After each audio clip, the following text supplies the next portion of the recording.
दर्शक हो, आता पाहणार आहोत एक विशेष बातमी। सोलापुरातील प्रभाग क्रमांक 6 येथील एकात्मता बहुउद्देशीय सामाजिक संस्था अमराई सोनी सिटी येथे भारतरत्न डॉक्टर बाबासाहेब आंबेडकर यांच्या जयंतीनिमित्त त्यांच्या प्रतिमेचं पूजन माजी महापौर मनोहर सपाटे, शिवसेना उपजिल्हा प्रमुख दत्तात्रय गणेशकर यांच्या हस्ते करण्यात आलं। यावेळी महादेव गवळी, मराठा समाजाचे नेते माऊली पवार, बालाजी चराटे, बजरंग जाधव, मंडळाचे अध्यक्ष सचिन शेरलेकर, रसूल पठाण आणि भीमसैनिक मोठ्या संख्येने उपस्थित होते। या प्रसंगी फटाक्यांची आतिषबाजी करण्यात आली। यावेळी मंडळाच्या वतीनं लोखंडी बाकड्याचं उद्घाटन उपस्थित मान्यवरांनी केलं। यावेळी प्रभागातील सर्व पक्षीय नेते, पदाधिकारी आणि कार्यकर्ते उपस्थित होते।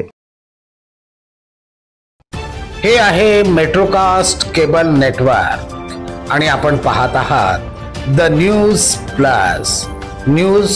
प्लस बरच काही।